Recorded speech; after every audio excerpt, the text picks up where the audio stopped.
Hello everyone, my name is Dr. Vandana Ramanathan. I'm a fertility specialist with Garbhagudi IVF Center, Marathalli branch.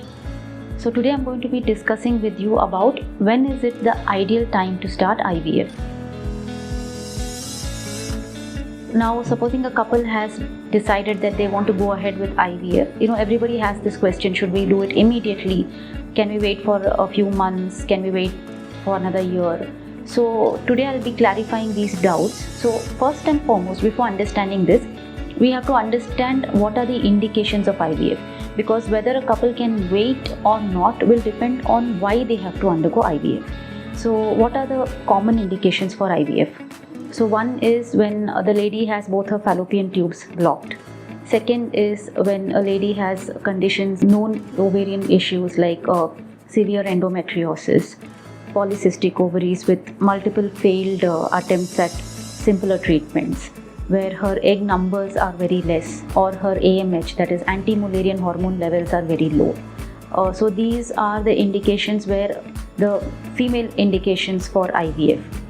Again, couples with repeated miscarriages who've had multiple pregnancies but they have all resulted in miscarriages. Couples who have genetic abnormalities or a family history of genetic abnormalities for which they need to go for IVF. So these are a few common indications for IVF. These now coming to the male factors, the specific male factors for IVF include men with azoospermia. Azoospermia is absence of sperms in the semen sample. Second is men with very low sperm count or very poor morphology of the sperms, that is the structure of the sperms are not good enough and it's less than 1% morphology, or men with very poor motility of the sperms, where the sperms are not able to swim. The progressive motility, the way the sperms swim is not proper. So if the motility is less than 10%, or say the count of the sperms is less than 5 million. So these are some of the male factor indications for IVF. So now depending on why a couple has to go for IVF, we will decide, or we will be able to guide them as to whether they need to start the procedure immediately or they can wait. Now, for example, a young couple comes to us, and if we have planned IVF for, say, blocked fallopian tubes or repeated failures with simpler procedures like IUI, so these patients can go for IVF immediately in the next cycle, because they have already tried several other treatments and it's not worked out, repeated failed IUIs. So yes, they can go for IVF in the next cycle. Sometimes if they want to wait, yes, they can wait for a couple of months, because if it's a young couple, the egg numbers are good, the sperm parameters are normal or near normal, or something like if they're having something like unexplained infertility, they can wait for maybe 1 or 2 months before stimulation is started if they require the time, or it is also fine to go for IVF in the very next cycle. Now, a lady with blocked fallopian tubes, we would usually suggest them to go for IVF in the very next cycle. Why? Because when the fallopian tubes are blocked, definitely she is not going to conceive naturally or with simpler techniques. So there is no point for a couple like this to wait for 1 or 2 cycles, because it's only going to increase her age, and with increase in age, the egg numbers and the egg quality will start dropping, and that will lead to lower success rates in that couple. So the earlier they plan for IVF, and the younger their age is when they plan for the IVF, the better will be their success rates. Coming to women with indications like poor ovarian reserve or a low AMH count. So these patients, or ladies who are 35 and above and who are going for IVF, for whichever reason it may be, for these couples, we usually tell them to try and plan the IVF as soon as possible. So in the very next cycle, we would like to start. Why? Because already the ovarian reserve is less, and if the lady is more than 35 years, with age, it is well known through multiple studies that age is a very, very important factor in determining your IVF success rate. So if the lady is more than 35, then definitely her egg numbers and her egg quality is not going to be as good as it is in a younger lady. So she will have compromised results, her success rate will be lower than in a younger couple.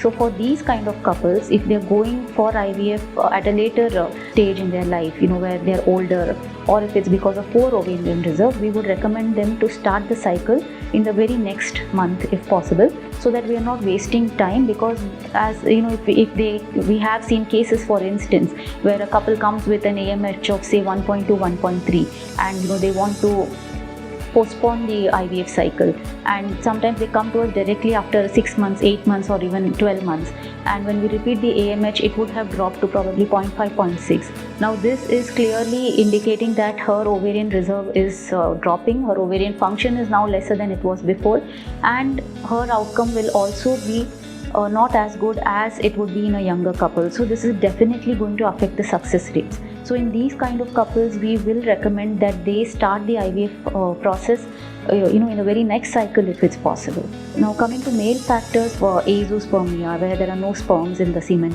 sample, or very low sperm counts, again the success rate depends as well on the sperm quality as well. But yes, in these patients also, there is no point in them waiting for 2 months or 3 months, because if it's azoospermia or very low sperm count, it's very likely that they will not be able to conceive naturally or with simpler techniques. So in these patients, IVF is the only option left. So waiting for 2 or 3 months is not going to change the outcome for them. So it's better they go for the IVF cycle immediately or in the next cycle if possible. So depending on what the cause is, we will be able to guide the couple if they have time to wait. Now one particular condition called endometriosis. Now if a lady has been diagnosed with something called as severe endometriosis, where she has undergone laparoscopy, surgery to remove ovarian endometriotic cysts, or adenolysis has been done. So for these patients, we actually recommend them to try and plan pregnancy within the first 6 months of surgery, because endometriosis is a recurrent condition. So some patients may have a recurrence in 3 to 6 months. For some patients, the recurrence may be after 1 or 2 years, but it's unpredictable in whom the recurrence is going to be earlier and whom it's going to be later. So in patients who have had surgery for severe endometriosis, we definitely recommend them to go for the IVF procedure in the very next cycle, and the aim will be to get the lady pregnant within the next 6 months before she has a recurrence, and that is when she is going to have the best chances at having a successful outcome of her IVF. This is how we plan whether a lady will be able to have time to decide to go for IVF, or if she needs to, if she has the chance to wait for 2 or 3 months. Now in certain cases where patients have had repeated IVF failures, where we know that there might be an issue with egg quality or something like that, sometimes the doctor will herself recommend a few medications or antioxidants and supplements to improve the egg quality and egg numbers. And in this case, the doctor will decide that maybe she has to take these medications for a couple of months before the procedure is started.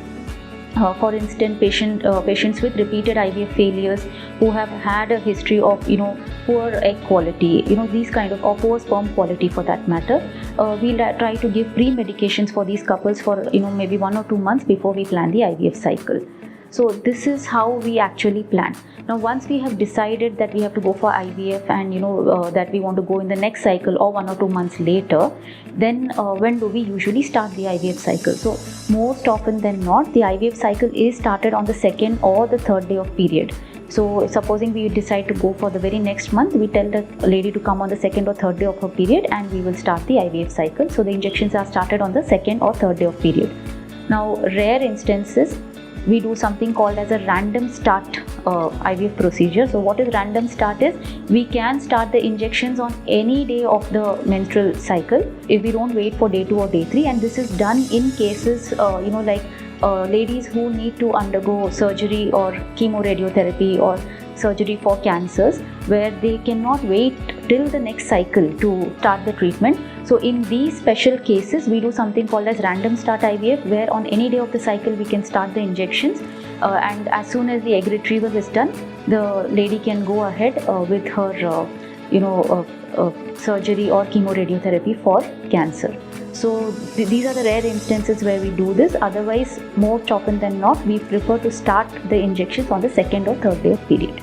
So like I said, depending on the cause for which we are planning IVF, we will decide whether the lady can whether the couple needs to go for the cycle in the very next month, or they can wait for 2 months, 3 months. But like I said, it's once you have decided to do IVF, it is better not to wait too long, because with age the outcome is going to be poorer. So the earlier you plan IVF, the younger the couple is, the better the outcome of the IVF procedure will be. So thank you for this patient listening. If you have any more queries, do drop your questions in the comment box and we will answer them. Thank you.